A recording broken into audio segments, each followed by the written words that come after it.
two, one. Your life. Hello, everyone, and welcome to NTAP Presents Campus Care Ed Talks.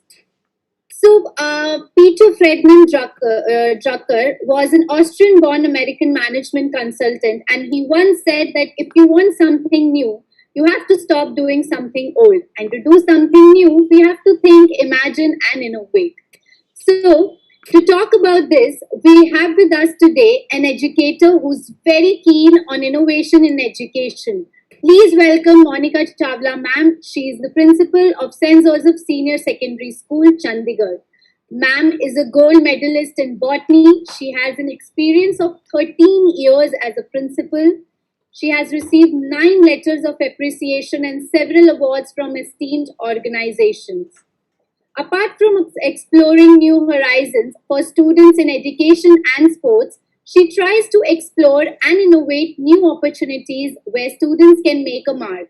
She has been instrumental in directing students to work from climate action, legal literacy, peace nurtures, etc. So, welcome to Campus Care Ed Talks, ma'am. Thank you, dear. Thank you for having me here. Thank you so much, ma'am, for giving us your time. Moving forward, the COVID scenario has more distinctly opened up new dimensions in the field of education, making innovation in education the new buzzword. So, ma'am, to start with this, would you please explain to our viewers, like, what is the role of innovation in education and why it is more important than ever? So, if we talk of innovation in education, the famous saying goes that it's no longer a sage on the stage, but a guide by the side. So, the educators need to transform themselves as facilitators rather than as the disseminators of information, because I think information is available at a finger click. And it's very important for us to ensure that the environment is very enabling, and the efforts which are made are quite engaging. So it's 4E formula which we have to follow, that is enabling environment and engaging efforts. So when these four things are driven by the passion and dedication of a teacher, where she's trying to reinvent her teaching methodologies, I think there is no looking back. And teachers will definitely be able to mobilize FACE, F for focus, A for attention, C for curiosity, and E for energy. So when a teacher is trying to enable her environment in a manner where she is having engaging efforts involved in the classroom teaching, nobody can stop her from mobilizing the curiosity, focus, attention, and energy of the students. And when they are very much attentive, when they are very much focused, and when they have a lot of energy to understand, assimilate, and try to put it into practice, then definitely there is no looking back in terms of learning. So learning has to go forward. And here I would just like to add a little more thing. Generally what happens, educators do feel that, there's too much to do. We have to complete our curriculum, we have to do the assessments, we have to ensure weak students are improving. It's becoming too much. There are a lot many circulars coming, new policies being introduced. How to keep a balance between the all? Like, we really can't be, the clerks and the teachers at the same time. But I would like to, share a small thing here which will definitely inspire them to look forward to it with a lot of optimism and positivity. That is, there is a difference between VV and LL. What is VV? Victim's vocabulary. And LL is leader's language. So when a teacher feels I'm victim, I have a burden of 3 sections, 40 students each, 120 children. So it's a victim's vocabulary. And I have to cover the syllabus, I have to take the test, I have to set the paper, and I have to carry out my house activities and whatever events which are taking place. It's becoming too much for me to bear. Above all, the expectation of the parents is rising every day. The management is expecting too much from me in terms of results. So this is victim's vocabulary. An individual is not constructed to be a victim, but is built to be a leader. So let us try to believe in this thought and try to take ourselves as leaders and believe in leaders' language. So we can start thinking on this that, I have been bestowed with this job. I'm working in a competitive environment. I have such a healthy environment around, positive aura of all my colleagues. I'm learning by observing them all working so well. And my leaders are inspiring me. I'm having so many technologies at my hand to upgrade myself as a teacher. And I'm blessed to transform so many young lives. I have 120 children to affect, to give my tender touch of care and love. and transform their lives, transform their approaches, and improve their skill and knowledge. So, this is another way of looking at ourselves with more power to transform the world we are looking ahead. Great, ma'am. So, ma'am, as we are talking about innovation in education, and it can be innovation in a classroom, or innovation in a school, or even innovation in external relations that affect the students. So, what are the innovations that we need in the classroom in terms of pedagogical practices? Mhm. In terms of pedagogical practices, what we do actually, every school does this. Whenever the evaluation gets over, any evaluation, whether it's unit test or midterm, we discuss with each teacher what's the performance of the students, why the students who are not getting good scores are not performing well. So, most of the time we ignore the reasons. We say, oh, there's a family problem with this child. Oh, the mother is, she's not keeping well. There is a chronic illness in the family. Or, there is a divorce case going on. So the child is neglected. So we really can't do much. What we believe is, or what I would recommend every educator to believe in is, try to diagnose and analyze these categories. What kind of categories do you have? And how you can formulate a strategy where you can approach them and help them to do better. Just thinking of the reasons and just cutting it out, okay, it's not because of us, it's because of the family problems, doesn't put the end to the story. There the story begins. There comes our role as an educator. There comes our role as a hand holder, as a mentor, as a philosopher and a guide. So we need to carve out a way. So we had planned a personal care and attention program for all such children who are having some problem in their family backgrounds, whether it's chronic illness, financial crisis, marital separation, or any other kind of difficulty. Maybe a stepmother and not getting that warmth and love. At times it happens, not always, but whatever may be the reason, we try to make a list of such children, try to give them some teachers who are concerned or connected with them emotionally, each teacher holding hand of one child. We have 150 teachers, so even if 60 teachers are volunteering for this, I think we are able to cover every child of the school. And the only thing they have to do is every morning meet this child and see he's looking okay, he's feeling good, he's in high spirits, he has done his work, he's carrying a healthy tiffin, and he's looking dressed properly. That's it. Exchange a smile, exchange the greetings of the morning and the day, and just tell him that I'm there for you, beta. If you have any problem, just walk to me. So this is how we can solve the problem. These are innovative ways. We just need to coin a term. We need to tell our teachers we are running this program with personal care and attention, PCA. If you find any case under PCA, please get the name noted and let us see that the teacher is appointed for that child. Secondly, there can be another important way of doing this, that is, we need to enroll the parents along with us in the journey of learning and growth. At times, parents feel we are too busy, we cannot do it, and we completely empathize with them. But we have to tell them that, sir, your contribution or cooperation with the school endeavors will definitely go a long way in improving the child. So, we introduced a Star Parent Award, where if the child is improving, we are giving appreciation certificates. When a child gets 3 certificates, he gets a star bronze badge, and then another 3 silver badge, and then another 3 gold badge. All the gold badge bearers, their parents are invited in the school and they are honored by the chief guest on a special ceremony. So it's a Star Parent Award program. So the parents have now started feeling involved. They are keeping a track of child's improvement. On the PTMs, they are having queries that whether my child is now eligible for another appreciation certificate, because they are keeping the track of in which arena the child is showing improvement. And even the children are having healthy competition amongst themselves, that I have got bronze, I need to go for silver now. I've got silver, I need to go for gold now. My parents will be honored along with me. So it's a partnership which we have developed by just introducing a new term and a new program. So there are many new programs which we introduced. We try to commit ourselves to introduce 10 new programs every year, so that there's something new happening in every class, with every bond between teacher and student, teacher and parent, and teacher to teacher as well. That is how we keep the energy levels high and we keep everybody engaged in the journey of re-evolving ourselves. We believe in reflection, research, and renovation. So we need to reflect on what ways we adopted in the past, how well they have worked. We need to research on how we can improvise them, and then of course we need to reinvent them. We re-innovate them.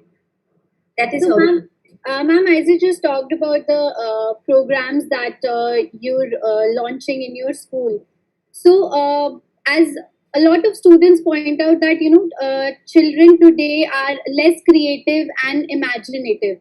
So how can we blend the education and creativity together?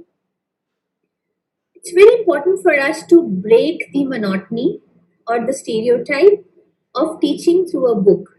Yeah. So, what we do, I coined a term called 3C program, that is creatively crafted curriculum, where every teacher has to challenge herself to cover a particular topic without book, notebook, and blackboard. So, whenever a school starts, maybe for the new session or after a long break, we have a 10 days program, 3C program, that is creatively crafted curriculum, where students are engaged in doing things where they are learning by doing, not by reading or writing. So, here the engagement level improves. So, what I said in the beginning, enabling environment and engaging efforts. So, this was met by 3C program. So when we implemented this for 10 days, post that I took the feedback from the parents, and they had a lot of praises for this, because they said that our children are coming with a lot of thoughts to share. They're full of energy. Mama, maths, this happened. Mama, in science, this happened. Mama, social science, we did like this. It was so very new and so very exciting. And children remembered the content of the class. Otherwise, if a teacher is teaching from the book, or she is, playing the screen of the smart board, students feel that it's the same old thing going every period, every day. There's nothing new and exciting. So they tend to withdraw their attention. So, how to keep them engaged is through enabling environments and through activities. And when I took the feedback from the teachers, because they were the ones who worked the hardest, I need to know whether they are comfortable, whether they are happy with it, whether they can go on with this. They said, ma'am, it was too empowering. We felt energized. We felt more confident that it's not our teaching learning process is book dependent or board dependent. We can go beyond the walls of classroom. We can plan so much innovative things for just delivering that content which is a part of our curriculum. So slowly and gradually, though we started with one chapter, they said, ma'am, we can cover two chapters like this. We can cover three chapters like this. So that was also, taking feedback from all the stakeholders is very important to ensure you are at the right path. In case there is any mistake, you can always take a U-turn. There's no point. There's no problem in that, isn't it? So innovation is very, very important. And at times we can use newspapers to teach them all the subjects, social science, mathematics. There's such statistical information coming in newspapers, especially student editions, great articles, autobiographies, where children can comprehend well, they can learn new vocabulary, they can underline the language parts, underline all the adjectives, all the pronouns, all the adverbs in this para, try to frame some open ended questions. They'll be framing the questions. So there's a lot of excitement. They're learning the current affairs, but they're learning different languages while doing that, isn't it? So there are a lot many things which can be devised only if we are intended to do that. Ma'am, teachers are really working hard every day and night. I've seen they're Yeah. coming up with new things Yeah. that to keep the students engaged during the online classes. So, ma'am, moving forward, the COVID and the subsequent lockdown, have made remote learning unavoidable. Just you said, and somewhere proves that we need innovations in school, specifically hinting towards work practices and resources. So, what are your opinions on that? I believe it's very important for us to ensure that we start changing our methods of teaching even if when we resume to normal working. Flipped teaching is a very common method where the content is already delivered to the child one day before in any form. The child goes through it on his own, tries to assimilate the information, and then comes back to the class for discussion and deliberation. So they have open discussions in the class, and they try to exchange their learnings with their teacher. Teacher tries to correct them. Okay, beta, your understanding is going wrong here. Let me correct it. Let me put it right. So that is a very interesting way where you can easily gauge who all have understood, who all have not. Otherwise, this process is delayed to the third or fourth day of teaching that chapter. So this we can always go for such methods. Secondly, it's very important for us to collaborate. We simply don't have to feel that my children of my school are my responsibility. I don't know what's happening outside. If we collaborate with government schools, we started a program of collaboration with government schools in our near affinity, and the principals were kind and generous enough to allow us in, and help us carry on with the program. I told them, ma'am, please let me know the difficult topics of your class 6th, 7th, and 8th. My children of the same classes will come and teach this in an activity manner, or with some really engaging teaching aids. They said, yes ma'am, why not? So they forwarded the list. We prepared the students prepared the teaching aids, and they were so excited that they are going to another school, they'll be meeting their fellow mates, and they'll be discussing on this topic, they'll be engaging them. So there was a lot of learning happening. When they came back, they had big bag of blessings of the principal of that school, appreciation votes from the teachers, and of course lots of smiles and thank yous from the fellow mates. And they said next time when I was to send, there was so much of competition. I want to go. I want to go. So they became independent learners. They learned how to share. They devised their own methods to teach their fellow mates, and they got rid of the phobia of learning or subject, any topic. So they were teaching themselves while teaching their fellow mates. It was such a wonderful collaboration. So we can take it to any level, dear. It's just about academic. We can also take it to moral grounds like peer pressure, exam stress, or anxiety. We can take these programs also. Make a team at our school. Tell them, prepare some module where you can help other students get rid of this problem which they are facing, and then send them over there. Let them run it, execute it in their own manner. At times we feel, we are only doing everything. That is called lizard syndrome. A lizard feels that I'm holding the ceiling. If I come down, it will fall. So it's not like that. Children are very energetic. They are very competent. We just need to identify their passion and their, the real potential. Ma'am, this is such a great initiative that you've started doing with the government school, collaborating with them and sending your students, vice versa. Maybe they have something that they can teach your students, or your students We have can. invited their students as well, because even they can come. And they're wonderful orators, they're wonderful artists. We do call them on various occasions like Diwali celebration. We call the students, and we team up our child and their child together so that they are one team. It's not private versus government, they are together. And we give them half an hour to prepare and plan what rangoli design they'll make, what material they will use, and we provide them all. So they learn to work together. They learn to understand each other's feelings, and pay due respect and regard to each other's understanding. We invited them for Christmas celebrations also. We had an art and craft workshop on Republic Day so that they can all make tricolor decorations for their school. So they were here on our tables and with our children, and they were working together. Again, the pairing was like this: one of our school, one of their school. So they were to compete with each other how many birds, or how many fans we are making together. So that's how it comes out well. Ma'am, this We is learn bigger lessons. yeah, very, very, very beautiful initiative. So, ma'am, as we're talking about, understanding, to memorize the information, that it is necessary, but it is also a reason for the loss of creativity and curiosity. So, the two main aspects of innovation. So, do you think we also need innovation in assessments as well? Yes, dear. It's badly required because our assessment procedure is marks based, grade based, rote learning based. We need to make it understanding based, and we need to make it based on how good they are at implementing the skill set which they have learned from the school in their real life. So it's very important for us to ensure that the rubrics of our question paper tries to focus on the understanding level rather than rote learning, and that should just be a part of it. Even the new education policy is laying due stress upon the same. It's very important for us to ensure that they are given various platforms to display their learning levels, how they are solving their day-to-day problems or the problems of the society. They can be given different projects to work upon while working in teams. It's very important for us to lay stress upon problem solving methods of learning, project based methods of learning, gamification, flipped teaching, as I already discussed, and design thinking. These are the skills of 21st century, the teaching skills. So when we try to engage them, or involve these methods into our teaching learning process, I'm sure we are going to move forward at a very good pace. So, ma'am, you just said design thinking or learning, I think. Yeah. So, Yes. what exactly you mean by that? Like, could you please elaborate? Yeah, we need to just identify any problem prevailing around us, and we just need to make a group of students where they can design upon it, they can find a solution.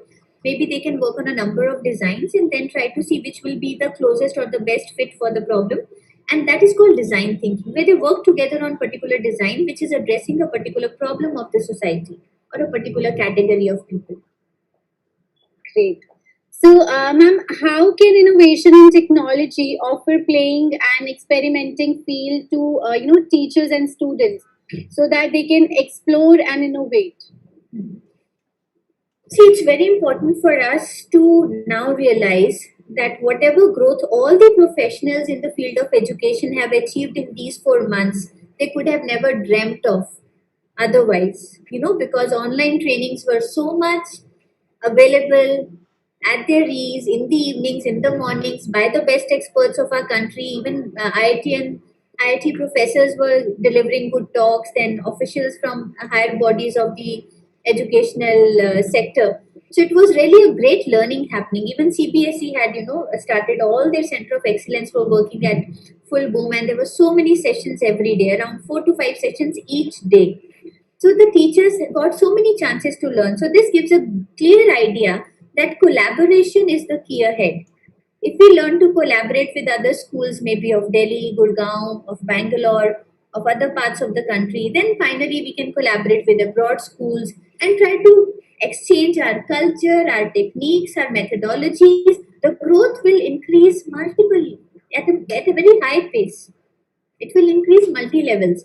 So it's very important for us to ensure collaboration through technology can take the learning levels and learning outcomes to a great height. What they were simply thinking or imagining or watching in a smart video, we can now just try to show them actually live by collaborating with that organization, sending certain proposals, asking them what projects they want our children to be engaged in, then taking students who want to volunteer, setting a training schedule, and then finally planning a workshop. So lot many things can be done. Children symposiums can be organized, debates can be organized, and even seminars or webinars can be organized. In the same platform we are using to conduct webinars every weekend for parents. First, we identified what are the problems parents are facing during this phase of pandemic. And then we said, okay, let's hit each topic one at a time every weekend. Let's even take the expert parents who are, expert of their field, and they can also come in as resource person. And counselor can be there, a doctor of our school can be there, coordinator can be there. And we can just inform the parents and, have a good conversation with them where we are addressing their concerns. So it's not just to show off that we are doing so much. It's just to help them where it is actually paining during this pandemic because they really need the support. That is true. So, ma'am, there are during the pandemic there are so many challenges going on. So, how do you think we should move ahead with the futuristic approach for quality in for the quality in education? See, it's very important for us to ensure that we believe in the principle of 3I: intent, implement, and impact. If we have a good intention and we implement it in the right manner, the impact, nobody can stop it. Impact will surely come, it will surely be visible. Like we felt that during pandemic when there was a lockdown in the beginning, the initial phases were quite strict and quite horrifying, like people were not mentally prepared for it. So it was difficult for parents, grandparents, children to take it, and some were not able to cope with that situation. So we immediately realized that need, and we floated We Care program. Our counselors were available 24/7 for anybody from the family of our child. That's great. So they were like, we floated that in case you are feeling anxious, or you are feeling the stress levels are increasing, or you're feeling low, you can always approach us at any point of time. So that program also worked very well. So we had the intention, we implemented it in the right way, and the impact was visible. The parents felt supported, the students felt supported. Then we also realized that when we started our online classes, that was the beginning of the session. Children didn't had any idea how my teacher is, like what casual talks she does, what are her anecdotes, and what she believes in, what are her principles. So even first formal lecture would have, all rules and regulations of the classroom teaching, isn't it? So we allowed them chit chat sessions on every weekend. Every Saturday, a teacher will allow children to vent out all their thoughts, what new they are doing during this lockdown, how they are passing their time, what they are feeling, what they are learning from each other, how much phone they are using, how much TV they are watching, how they are helping their parents, what new tastes or passion they have developed. So that exchange of thoughts and that conversation in a lighter form, informal manner or casual manner, was a great booster for the children. They could understand their new teacher better, they could bond with her better, and therefore they could trust her with all their problems and weaknesses. So I would just say that 3I is the thing we have to believe in. We need to have good intentions and the right way to implement it, and nobody can stop the impact from showing its face, a Yes, glowing ma'am. face. Definitely, the fact that you just said is very true.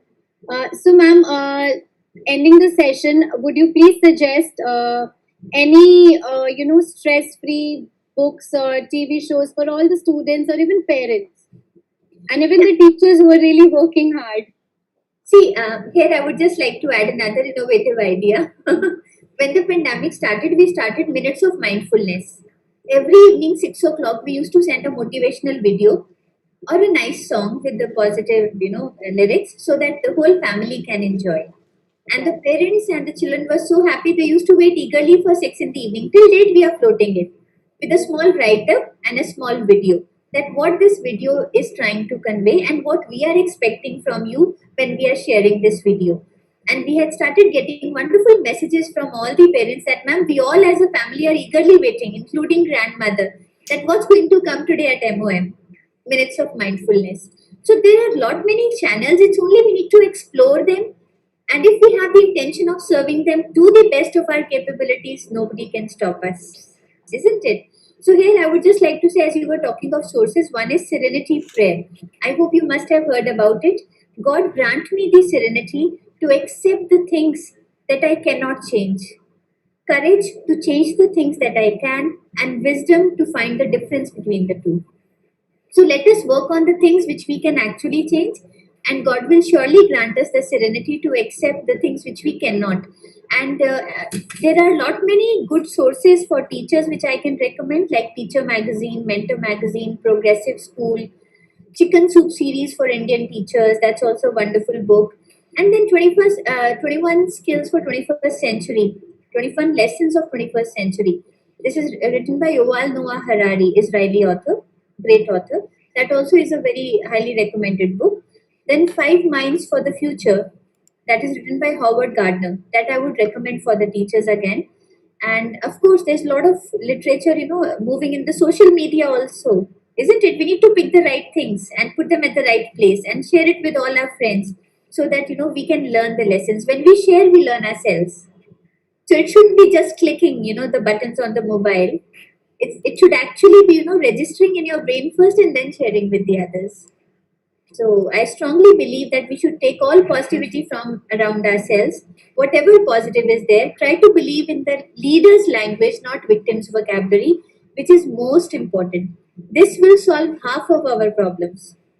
So this is what I would strongly recommend, that let's give up. And one thing I would like to add, that we should always remember that there are certain things which come automatically in our life and there are certain things which we choose. See, worries come automatically. You would never expect a worry on your door, isn't it? You will not work for it also, but it happens automatically. So worries come automatically, but happiness and courage is a choice we have to make. Anger comes automatically. We never feel that I have to get angry and I have to show how I look when I get angry. We usually avoid that, isn't it? So, but anger comes automatically. But peace is a choice we have to make. Negative thoughts come automatically. Positivity is a choice we have to make. So, it's very important for us to choose the right things, though negative things will definitely come and try to cast their impact on us. But we have to be wise choosers. Let's choose the positive things and move forward with optimism. Thank you so much, ma'am. Thank you so much for your kind words. And for all our viewers, thank you so much for joining us today with Monica ma'am. And we have an event today at Campus Care Debate at 5 p.m. For all the subscribers and for all the viewers who are there right now, please watch the show at 5 p.m. And all there is exciting prizes for the audience as well. And thank you so much, ma'am. Thank you, dear. Thanks a lot.